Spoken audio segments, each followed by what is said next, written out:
Shalom, senang boleh berjumpa pada saat ini dalam program Saat Teduh. Sebelum kita akan merenungkan firman Tuhan, mari kita tunduk kepala dan kita berdoa. Bapa kami di dalam kerajaan sorga, saat ini kami datang menghampiri takhta kasih karunia-Mu. Dengan penuh kerendahan hati memohon, Roh Kudus Engkau berikan di dalam hati dan pikiran kami. Sehingga ketika kami membuka lembar-lembar suci dari firman-Mu, Roh Kudus akan menerangkan itu lebih jauh lagi. Kami dapat mengerti, memahami, dan kami boleh hidupkan di dalam kehidupan kami. Berfirmanlah kepada kami, ya Tuhan, kami siap mendengar. Dalam nama Yesus kami berdoa. Amin. Pada saat ini, kita akan mempelajari firman Tuhan. Dan firman Tuhan pada saat ini, saya ambil dari buku 2 Tawarik pasalnya yang ke-20 yang menceritakan tentang sejarah yang dicatat dalam Alkitab. Cerita tentang seorang raja yang pernah memerintah Yehuda. Raja itu adalah Raja Yosafat. Kalau saudara membuka dan mempelajari Alkitab, di sana diinformasikan bahwa Raja Yosafat ini memerintah selama 25 tahun masa pemerintahannya. Kemudian dia naik takhta, boleh dikatakan masih cukup muda, pada usia yang ke-35 tahun. Banyak hal yang dibuat Raja Yosafat dalam kurun waktu 25 tahun pemerintahannya. Dia membuat perubahan-perubahan yang sangat besar. Dia membuat perubahan-perubahan yang sangat signifikan di kerajaan Yehuda pada saat itu. Dia membuat tembok-tembok yang sudah runtuh, tembok-tembok yang sudah bolong-bolong mungkin akibat perang dan serangan musuh. Dia bangun kembali. Kemudian pada masa pemerintahannya, yang Yosafat lakukan adalah dia mengumpulkan begitu banyak perbekalan. Dan itu tersedia di kota Yerusalem dan kota-kota sekitarnya. Sehingga aman pemerintahan Yosafat. Kemudian yang Yosafat lakukan adalah dia mengumpulkan prajurit yang sangat banyak, sangat besar. Kurang lebih 1 juta prajurit yang dia miliki untuk menjaga akan kota Yerusalem dan juga kerajaan Yehuda pada umumnya. Dalam situasi dan kondisi yang aman seperti ini, tiba-tiba Yosafat mendapat kabar bahwa orang-orang Amon, orang-orang Moab, mereka menggabungkan kekuatan mereka dengan orang-orang dari pegunungan Seir. Kemudian mereka siap untuk menyerang Yehuda pada saat itu. Kita tahu bersama bangsa Moab dan bangsa Amon serta orang-orang dari pegunungan Seir, Alkitab mencatat bahwa orang-orang ini memiliki perawakan yang lebih besar daripada orang-orang Yehuda. Badan mereka ini lebih besar. Makanya ketika Yosafat mendapat ancaman dari 3 bangsa yang besar ini, yang siap menyerang Yehuda pada saat itu, muncul ketakutan yang luar biasa di hati Yosafat. Mungkin kita juga berpikir dan bertanya-tanya, apa yang perlu dikhawatirkan oleh Raja Yosafat? Seharusnya dia tidak khawatir. Kenapa? Karena dia memiliki prajurit yang sangat banyak. Dia juga memiliki perbekalan. Temboknya ini sudah diperbaiki. Sehingga Yerusalem dan Yehuda pada umumnya akan aman pada saat itu. Tetapi saudara-saudara, ketika dia mendengarkan ada ancaman yang besar datang dari 3 bangsa ini, Alkitab mencatat dalam 2 Tawarik pasalnya yang ke-20, Yosafat menjadi ketakutan yang sangat luar biasa. Mari kita buka dalam 2 Tawarik pasalnya yang ke-20, ayatnya yang ke-3 dan ayatnya yang ke-4. Firman Tuhan berbunyi demikian. Yosafat menjadi takut, lalu mengambil keputusan untuk mencari Tuhan. Ia menyerukan kepada seluruh Yehuda supaya berpuasa. Dan Yehuda berkumpul untuk meminta pertolongan daripada Tuhan. Maka mereka datang dari semua kota di Yehuda untuk mencari Tuhan. Yang Yosafat buat saat ia ketakutan adalah mencari Tuhan. Bagaimana dengan saudara dan saya? Pada saat kita menghadapi masalah dalam kehidupan kita, Saya kurang tahu apa yang saudara akan lakukan, apa yang saudara akan buat. Akan tetapi ada banyak orang ketika menghadapi masalah, mereka tidak cari Tuhan, tetapi mereka pergi ke tempat-tempat hiburan, ke tempat-tempat terlarang, kemudian melakukan hal-hal yang tidak sesuai dengan apa yang Tuhan inginkan. Namun berbeda dengan Yosafat. Pada saat dia mendapatkan ancaman, pada saat dia menghadapi masalah, bahaya yang sangat besar, Yosafat, dia mencari Tuhan. Dia mencari Tuhan. Dan inilah yang Alkitab katakan. Dalam 2 Tawarik, pasalnya yang ke-20 ayatnya yang ke-5. Lalu Yosafat berdiri tengah-tengah jemaat Yehuda dan Yerusalem di rumah Tuhan, di muka pelataran yang baru. Dia datang juga ke Ka'bah Tuhan, datang berdoa, berpuasa. Dia datang di pelataran rumah Tuhan, oleh karena dia tahu di sana ada Tuhan. Tuhan hadir dan dia tahu Tuhan siap menolong dan melepaskan dia dari berbagai ancaman yang dia hadapi bersama dengan bangsanya. Dia datang ke Tuhan saat menghadapi masalah, tantangan, serta pergumulan. Kemana saudara akan pergi? Saya menganjurkan bagi kita saat ini adalah, mari kita datang kepada Tuhan. Kita berdoa kepada Tuhan. Karena ketika kita datang kepada Tuhan, datang ke rumah Tuhan, maka kita akan bertemu dengan Tuhan. Berdoa dan cari Tuhan untuk menghadapi masalah dan problema dalam hidup ini. Yosafat lakukan hal ini ketika dia menghadapi masalah. Apa yang dia lakukan pada saat itu? Selanjutnya, dia mengajak semua penduduk Yehuda, baik suami istri, laki-laki dan perempuan, orang tua dan anak-anak, datang ke rumah Tuhan, berdoa di sana, berpuasa, menyampaikan pergumulan kepada Tuhan. Yosafat mengajak semua penduduk Yehuda, bukan hanya laki-laki, tetapi perempuan juga. Bukan hanya perempuan, tetapi orang-orang tua. Bukan hanya orang-orang tua, tetapi anak-anak diajak juga. Kenapa saudara-saudara? Oleh karena Yosafat percaya kuasa dari persekutuan, kuasa dari persatuan. Yosafat tidak mau hanya laki-laki yang datang berdoa, sedangkan wanita atau ibu-ibu hanya tinggal di rumah. Dan dia tidak tahu apa yang mereka buat. Demikian pula dengan orang tua dan anak-anak. Dia mau semua datang untuk berdoa mencari Tuhan. Tidak ada yang terkecuali. Dia mengundang semua untuk datang di pelataran rumah Tuhan.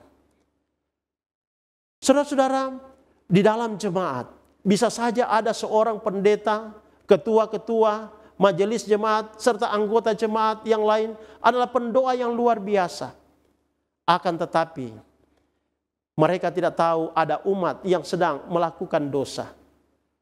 Ada umat yang tidak peduli dan tidak memiliki kesungguh-sungguhan hati dalam hidup dan pelayanan.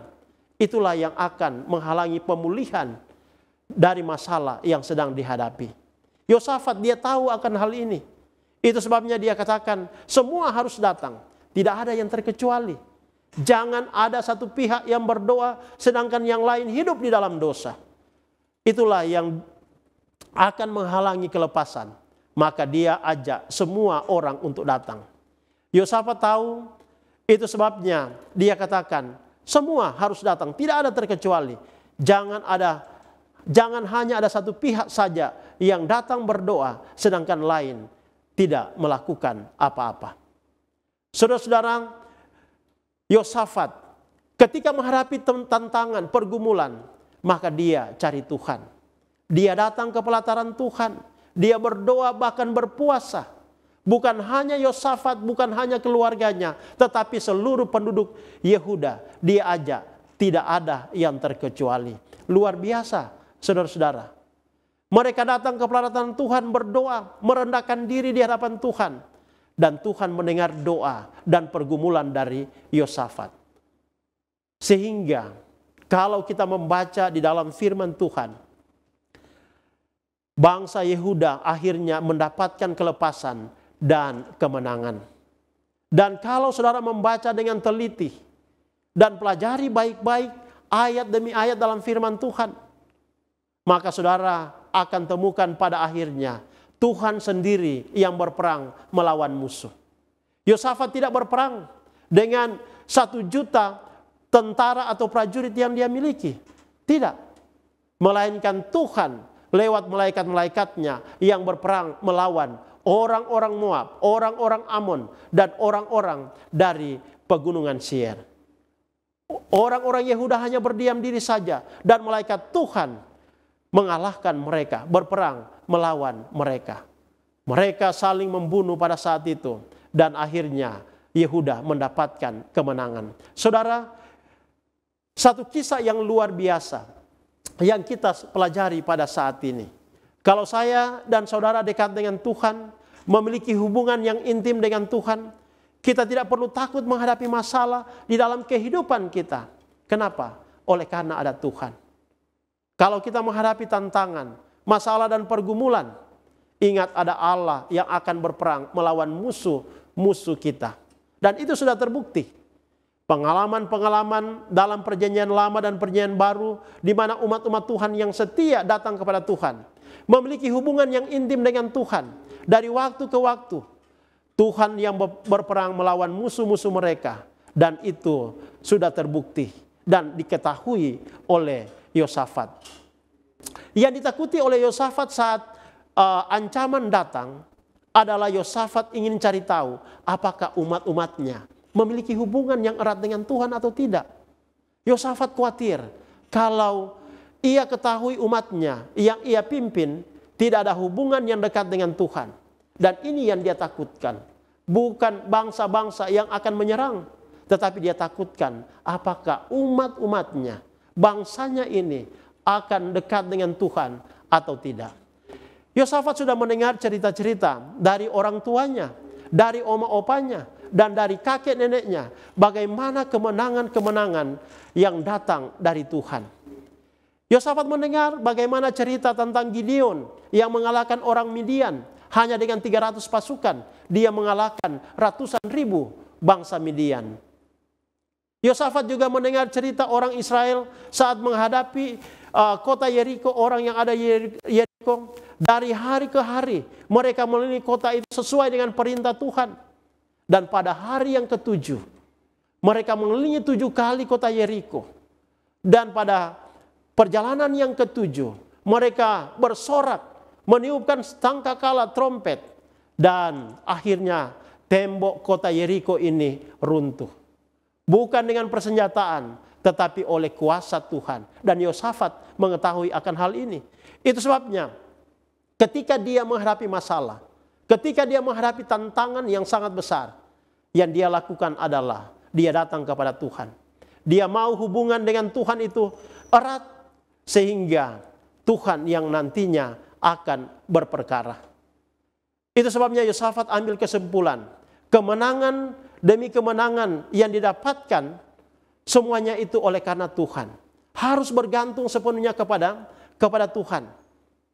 Harus bergantung kepada Tuhan. Yosafat tahu kegagalan-kegagalan dari orang Israel yang disebabkan oleh karena dosa-dosa dan pelanggaran mereka. Kemenangan atau kegagalan yang dimiliki oleh orang Israel di dalam setiap pertempuran mereka, dalam setiap permasalahan yang dihadapi, ternyata tergantung seberapa dekat hubungan mereka dengan Tuhan.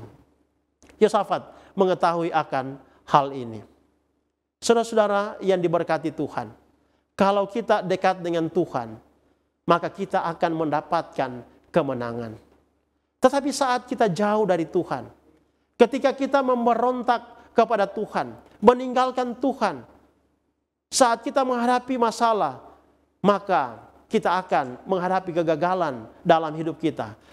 Pada saat kita meninggalkan Tuhan, memberontak kepada Tuhan, melakukan tidak sesuai dengan apa yang Tuhan perintahkan, maka kegagalan akan mereka hadapi. Itu sebabnya Yosafat mengetahui akan hal ini. Saat dia menghadapi masalah dari 3 bangsa yang besar ini, yang dia lakukan adalah dia datang ke pelataran Tuhan, dia berdoa kepada Tuhan, dia berpuasa.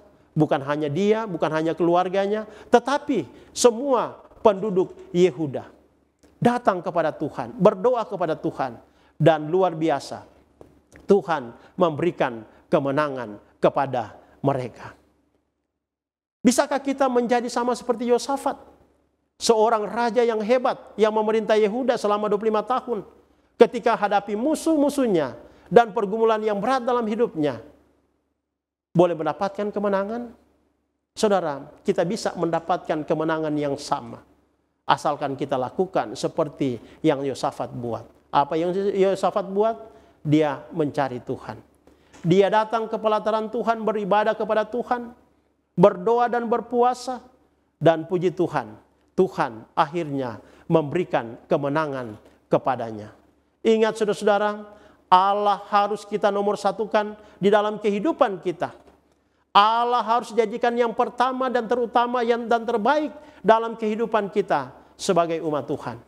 Maka percayalah, kelepasan demi kelepasan, kemenangan demi kemenangan akan kita raih dalam kehidupan kita.